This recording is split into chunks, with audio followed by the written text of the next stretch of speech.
네, 한미반도체 주주 여러분들 반갑습니다. 강프로입니다. 자, 오늘 한미반도체가 4.5% 강세를 보이고 있습니다. 자, 지난 금요일 날 실적이 나오면서 시간의 하한가를 갔어요. 근데 시간의 하한가에 터졌었던 거래 대금이 시간 외 거래인데도 불구하고 100억을 넘겼습니다. 100억을. 자, 그렇다는 건 시간의 하한가를 갔었던 게 뭔가 의도적이다 아니다. 그건 알 수 없죠. 알 수 없는데 매도를 하지 말아야 된다고 이야기를 드렸었던 게 거래하고는 상관이 없다는 겁니다. 상관이. 시간 외에서 거래가 빵 터져서 그리고 하한가를 갔으니까 그리고 한미반도체 같은 종목이 많이 올랐으니까 이런 종목이 떨어지는 게 아니라는 거예요. 그쵸? 기본적으로 실적이 나오는 본질을 체크를 해야 된다는 거고, 제가 주말에 한미반도체 관련된 영상을 계속해서 올려드리면서 했었던 이야기는 한미반도체는 반도체 종목이고 반도체는 사이클을 탄다. 그리고 그 사이클이 도래했을 때는 하이닉스의 실적이 전환되는 시점이 오기 때문에 그때가 돼야 한미반도체가 실적 개선이 되고요. 그 실적 개선이 됐을 때는 주가가 빠지기 시작할 거다라고 이야기를 했습니다. 이렇게 이야기를 드렸었던 건 주가가 선반영을 하기 때문에 이렇게 이야기를 드렸었던 거고요. 아직 하이닉스의 실적은 적자입니다. 적자. 이번 3분기도 적자예요. 자, 그 내용을 한번 확인해 보면요. 요 내용입니다. 요 내용. 계속해서 적자죠. 그쵸? 그래서 오늘 영상에서는 하이닉스의 실적으로 인해서 한미반도체의 실적이 좋아지는 겁니다. 근데 그런 과정에서 우리가 가격을 어떻게 해석을 해야 되는지, 왜 적정 주가가 말도 안 되는 소리인지 요 부분에 대해서 제가 디테일하게 이야기를 드릴 테니까 영상 끝까지 시청하시고요. 그리고 구독과 좋아요 부탁드리고, 무엇보다 내가 이해가 안 되는 부분이 있다 한다면 댓글로 남겨주시면 제가 다음 영상에 그 내용을 참고해서 올려드리도록 하겠습니다. 자, 시작하겠습니다. 한미반도체가 오늘 5% 가까운 상승세를 보이고 있고요. 그리고 자, 금요일날 이 고가에 있었던 66,000원까지 올라가려면 추가적으로 뭐 한 3%에서 4% 정도 추가 상승이 나와야 돼요. 근데 이 가격대 자체는 낮은 가격이라고 볼 수는 없어요. 그리고 HBM 관련주로 연결이 되면서 굳이 하이닉스가 아니더라도 평균적으로 상승이 나온 한미반도체를 제외한 그런 종목들의 시세를 한번 볼게요. ISC, 그쵸? ISC도 지금 11만 6,900원까지 갔는데 올해 초 대비해서 3월 달부터 반도체 관련주들이 상승세를 보였는데 이때부터 보면 3만원부터 11만원까지 대략 한 3배에서 4배 정도, 그쵸? 저가 대비해서. 물론 우리가 매수하는 건 신고가를 달성한 이후부터 매수를 하는 것이기 때문에 매수하는 단가 자체는요, 우리는 5만원을 넘어가야 매수를 할 수 있는 겁니다. 그러면 그때부터 시작했을 때 우리가 최대 한도로 수익을 낼 수 있는 폭은요, 맥스 100%예요. 그쵸? 근데 한미반도체 같은 경우에는 얘기가 좀 다릅니다. 얘기가 보세요. 25,000원부터 이거보다 더 빠르다. 그쵸? 그러면 2만원 정도부터 매수가 가능합니다. 그런데 생각해 보세요. 2만원 정도부터 매수를 한다고 봤을 때 하이닉스에 대해서 확신이 조금 없을 수도 있어요. 없을 수도 있기 때문에 조금 더 확인한 이후에 매수를 해도 충분하다. 그 가격대가 25,000원이고요. 그리고 상승한 폭을 봤을 때, 그쵸, 5만원 정도에 충분히 매도가 가능합니다. 주식시장에서 고가는 못 잡아요. 근데 제가 왜 이 이야기를 드리냐면요, ISC 그리고 하나 더 있는데 하나 마이크론입니다. 하나 마이크론 이런 종목들은 저가 대비해서 상승폭이 3배에서 4배 정도예요. 물론 이것도 많이 오른 거지만 한미반도체는 만원 초반대부터 시작해서 67,000원까지 상승을 했으니까 6배 이상 상승을 한 거잖아요. 자, 그럼 생각해 보세요. 상대적으로 높은 평가를 받고 있는 것은 맞습니다. 근데 TC 본더는, 그쵸, 한미반도체의 주력 제품인데 이 TC 본더를 제대로 하는 기업이 세계적으로 아직까지는 없어요. 아직까지 없기 때문에 그런 프리미엄을 받고 있는 거고, 무엇보다 제가 실적에 대해서 걱정을 하지 않아도 된다고 이야기를 드렸었던 이유는요, 하이닉스의 실적이 아직 좋아지지 않았기 때문입니다. 그러면 지금 주가가 올라가는 건 좋아질 내용을 지금 선반영하고 있는 과정이에요. 그러면 올라가면서 실적에 대한 부분으로 눌림목을 줄 수 있는 상황은 충분히 주기 때문에 그렇습니다. 그래서 제가 반도체 관련해서는 계속해서 매매를 해야 된다고 이야기를 드렸었던 건데, 이런 이면에는 다시 말씀드립니다. 지난 금요일에도, 정확하게 보세요. 지난 금요일에도요, 제가 이야기를 드리면서 무슨 이야기를 드렸냐면 미증시가 상승을 했어요. 근데 금요일날 한국 시장에서는 한미반도체가 시간에서 하한가를 가버렸죠. 그쵸? 그러면서 안 좋은 상황이 나올 수도 있는데 요 내용 보세요. 마이크론 테크놀로지, 인텔, 엔비디아, 그쵸? 이런 종목들이 전부 다 반도체란 말이에요. 근데 이 반도체 종목들이 미증시에서는 급등 마감을 했습니다. 근데 한국 시장에서 월요일 날에는 한미반도체가 12% 빠지면서, 그쵸? 어떻게 됐나요? 안 좋은 상황을 보였단 말이에요. 이때 절대 매도하지 말라고 했었던 이유가 이런 것 때문이에요. 자, 미국은 지금 실적이 나옵니다. 근데 한국은 아직 실적이 안 나와요. 왜 안 나와요? 자, 미국이 실적이 나오는 이유는 엔비디아 때문이에요. 엔비디아는요, 최상단에 위치해 있습니다. 최상단에 엔비디아에서 무언가 신제품을 내놔야 메모리 반도체의 사용량이 늘어나고요. HBM은 메모리 반도체입니다. 그러면 엔비디아는 올라가면서 실적을 확인하면서 딱딱딱딱 올라가는데 삼성전자나 하이닉스는 그 실적에 대한 영향을 뒤에 받아요. 이건 어쩔 수가 없는 겁니다. 엔비디아에서 결정한 가격대로 인해서 삼성전자의 마진율이 결정이 되고요. 삼성전자와 하이닉스가 결정한 내용을 토대로 한미반도체의 실적이 결정됩니다. 이렇게 얘기하는 사람들도 있을 거예요. 그러면 한미반도체가 엔비디아를 뚫으면 되는 거 아닌가요? 이 자체가 안 된다고요. 엔비디아는 메모리 반도체를 만들지 않아요. 요 구조를 이해를 하고 있어야 됩니다. 이 구조를 이해했을 때 우리가 반도체 종목으로 돌아가면서 수익을 낼 수 있는 겁니다. 돌아가면서. 그 내용을 반드시 기억하시고요. 그러면 지금 한미반도체를 기준해서 비싸다. 당연히 비싸지. 실적은 떨어지지 주가는 올라가면 당연히 비싸잖아요. 근데 이 비싼 게 미래 가치를 반영하면 PER을 낮춘다고요. 배터리 아저씨가 꼭 한미반도체를 얘기할 때 굉장히 나쁘게 얘기를 하는데 이 내용이 그 잘못된 거예요. 그렇게 따지면 배터리 아저씨가 이렇게 얘기합니다. 에코프로 실적이 지금은 그쵸 PER이 몇 배인데 25년까지 가면 PER이 몇 배까지 내려온다. 그게 30 몇 배였어요.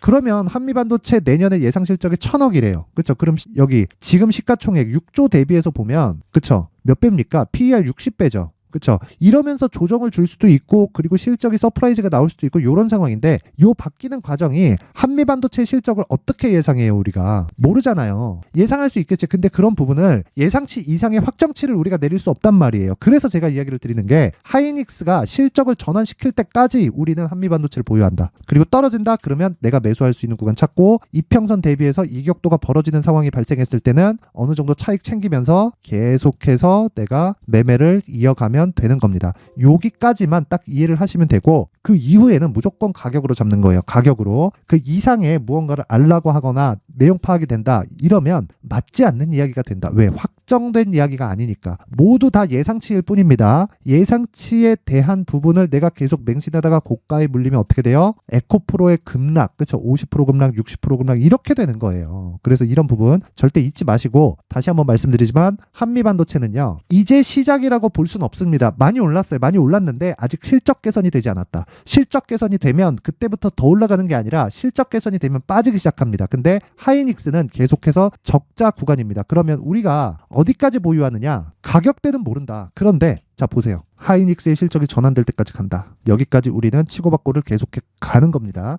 혹시 치고받고 하다가 물린다. 그러면 다시 말씀드리지만 2주 안에 내가 수익으로 전환시킬 수 있는 가격을 잡는 게 첫 번째 문제고 그게 한미반도체의 가격 그리고 단기 보유 전략입니다. 제가 이야기를 드리는 단기 보유 전략은 2주 안에 내가 수익을 만들어낼 수 있는 가격대를 이야기를 하는 거고요. 2주 안에 수익으로 전환됐다 그러면 최대 3개월까지 가는 거예요. 이게 제 기준상의 장기 투자고 2주 안에 나오는 내용이 단기 투자다. 이 가격대를 잡는 게 첫 번째예요. 그러면 내가 3개월 동안 가는 장기 투자를 할 때는 단기 투자에 성공했을 때만 하는 겁니다. 자 그러면 2주에 대한 기간 그리고 하이닉스에 대한 실적에 대한 부분을 모두 다 합쳐놓은 게 단기 보유 전략의 핵심이 되는 거고 그 내용의 기준치는 가격이라는 겁니다. 자, 요 내용을 제가 영상에서 이야기를 드릴 수도 있겠지만 내용이 너무 길어질 수도 있어요. 그래서 제가 여기 한미반도체의 가격과 단기 보유 전략을 19페이지에 걸쳐서 준비를 해놨고요. 영상 상단에 있는 전화번호로 숫자 3이라고 문자를 보내주시는 분들에 한해서만 제가 한미반도체의 가격 그리고 단기 보유 전략을 공유해드리도록 하겠습니다. 자 그러면 지금부터 추적이 필요하다는 거죠. 반등이 나왔으니까 이제는 매도할 가격을 찾고 나서 재매수 가격을 찾는 겁니다. 지금부터 와 엄청나게 좋아질 거 이렇게 보는 게 아니라는 거예요. 나쁘진 않지만 그쵸? 실적에 대한 영향이 있어서가 아니라 상대적으로 많이 올랐기 때문에 그렇습니다. 그쵸? 그래서 제가 하나 마이크론을 공략하라고 이야기를 드렸었던 건데 기준이 되는 건 한미반도체가 되고 한미반도체가 올라가는 기준이 되는 건 하이닉스가 되는 겁니다. 그러면 하나 마이크론은 한미반도체의 하단에 있는 종목입니다. 그래서 제가 계속해서 이야기를 드렸고 이 추적하는 과정에서 효율을 높이는 작업이 필요하다. 그리고 그 효율을 높이는 작업은 강프로의 무료 소통방에서 진행을 하고 있고요. 이 내용을 한번 확인해 보면 제가 계속해서 단타를 포함해서 여러 가지 매도 구간과 매수 구간을 함께 잡아주고 있는데 이 내용은요. 간단하게 확인이 가능합니다. 이 부분까지만 오늘 이야기를 드리도록 하겠습니다. 자, 내용 한번 체크해 보면요. 자, 11월 15일 그쵸? 시초가 매매 8시 47분에 진행됐고 LNK 바이오 메타바이오메드 8시 50분에 진행이 됐죠. 정확히 장 시작 전에 진행이 됐다는 걸 알 수 있고, 장 시작 전에 매매가 진행되기 때문에 모든 분들이 매매에 참여할 수 있고요. 장 시작 전에 주문을 넣어 놓으면 되는 겁니다. 자, 내용 한번 확인해 보겠습니다. LNK 바이오.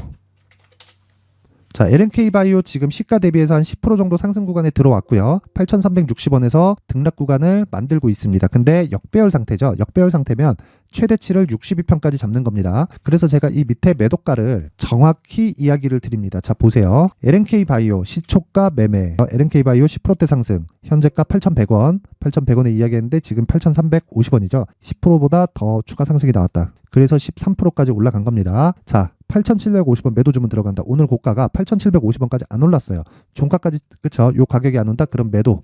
이렇게 보는 겁니다. 추가적으로 올라갈 수 있겠지. 근데 그건 내가 먹을 수 있는 폭이 아닌 겁니다. 오늘 가야 내가 먹을 수 있는 거예요. 시초가 매매는 단타로 끝내니까. 자, 그리고 그 뒤에 있는 메타바이오. 메타바이오 보겠습니다. 메타바이오 같은 경우에는 지금 27%까지 상승 구간이 발생을 했고요. 시가 대비해서 20% 정도의 수익 구간에 와 있습니다. 근데 제가 왜 아직도, 그쵸? 이 메타바이오는 이 매도 관련돼서 이야기를 드리지 않냐면, 아직 역배열 구간에 있지만 주가가 이미 돌파를 확정 지었고요. 이 고가에서는 저항을 받을 수밖에 없습니다. 혹시 상한가를 가게 되면 내일 시가 갭이 발생할 겁니다. 그래서 종가까지 보유하면서 상한가를 갔을 때 나는 시가에 털고, 그쵸? 시가, 뭐 추가적으로 올라가든 말든 시가에 털고, 그쵸? 다시 재매수 구간을 잡는다. 딱 그게 지금 중요한 내용 중에 한 가지입니다. 한 가지. 그쵸? 그래서 오늘 두 종목, 그쵸? 11월 15일 날 두 종목 진행이 됐는데, LNK 바이오와 메타바이오메드, 이렇게 해서 두 종목 평균 10% 이상의 수익 구간이 나온다. 그쵸? LNK 바이오, 그쵸? 그리고 메타바이오메드가 거의 한 상한가 부근까지 갔기 때문에 평균 수익을 따지면 15% 정도입니다. 근데 이건 단타라고 말씀드렸어요.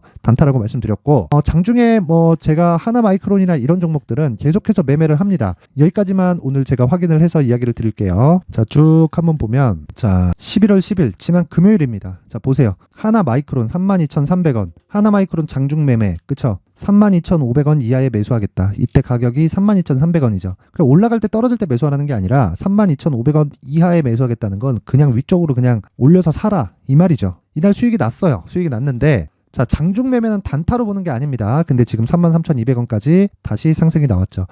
한미반도체가 나쁜 게 아니라 한미반도체가 강세를 보여야 하나마이크론도 강세를 보일 수 있어요. 그래서 한미반도체를 나쁘게 보는 게 아니라 지금 상황에서는 한미반도체가 충분히 조정을 받았을 때는 한미반도체를 당연히 해야 됩니다. 근데 하나마이크론이 상대적으로 싸기 때문에 제가 하나마이크론을 공략을 먼저 진행을 했었던 거고, 지난 금요일 이후에 월요일 날 빠졌습니다. 이렇게 장중에 9%, 종가 5%까지 빠졌고, 그 뒤에 반등이 나오면서 다시 고가 구간까지 갔고, 그리고 삼성전자와 하이닉스의 시세를 체크해서 하나마이크론의 보유 여부를 결정한다. 그게 단기 보유 전략의 핵심입니다. 그렇죠? 그래서 여기 단기 보유 전략 아까 전에 말씀드렸으니까 이 내용을 실시간으로 진행하면서 내가 하루에 5%, 10%씩 가는 단타를 한번 진행해 보고 싶다. 그래야 이 심리가 잡힙니다. 그런 분들은 강프로의 무료 소통방으로 입장하세요. 자, 강프로의 무료 소통방 입장 방법은 상단에 있는 전화번호로 참여라고 문자를 보내주시는 분들에 한해서만 소통방 입장 링크를 제가 딱 오늘까지만 공개를 하도록 하겠습니다. 항상 시청해 주셔서 감사드리고요. 무엇보다 가장 중요하게 기억하셔야 될 건 한미반도체가 지금 나쁘다고 하는 사람들, 그렇죠? 나쁘다고 하는 사람들은요, 주식을 모르는 겁니다. 주식은 앞을 반영합니다. 이 부분 반드시 기억하세요. 그리고 모든 분들이 항상 성공 투자하셨으면 좋겠습니다. 자, 이제 23년도 다 끝나가지만 매매를 하시면서 스트레스를 받으시는 분들이 있을 수 있습니다. 시장이 항상 그렇긴 하지만 그래도 제 구독자분들과 시청해주시는 분들을 위해서 앞으로 차기 주도주가 될 수 있는 대시세 종목을 준비를 해왔습니다. 단타나 짧은 수익만을 쫓다 보면요, 잦은 손절로 계좌가 망가지는 건 순식간이고요. 그만큼 수익하고는 거리가 멀어지겠죠. 장기간 유지하기가 어렵기 때문입니다. 결과적으로 주식시장에서 돈을 벌기 위해서는요, 어떤 계기를 만들어야 되는데 그 계기는 한 종목에 비중을 실어서요, 수익을 보는 것 말고는 없습니다. 쓸데없이 잦은 매매를 하지 말라는 이야기고요. 그리고 한 종목에 비중을 실을 수 있어야 된다는 겁니다. 그런데 이 비중을 실는 과정에서 성장 산업군에 대한 이해가 필요하다는 겁니다. 이 부분을 반드시 기억을 하셔야 돼요. 자, 이런 성장 산업에 대한 구조와 제가 앞서 말씀드렸던 신고가 그리고 선반영 구조에 대해서 이해를 했을 때 이런 매매를 할 수 있게 됩니다. 2월 7일 강프로의 대시세 종목으로 에코프로 매수가는 17만원 이에서 진행이 됐고요. 그리고 목표가는 50만원부터 자율 매도 구간으로 잡았죠. 예상 수익 범위가 200% 이상으로 되어 있는데 신고가 이후에 선반영 평균치가 200% 이상이기 때문에 그렇습니다. 자, 그런데 에코프로가 2차전지 양극재 기업이죠. 2차전지 양극재는 친환경이라는 범주 안에 속해 있다고 보시면 됩니다. 근데 제가 항상 이야기를 드리죠. 시세는 항상 연결된다고요.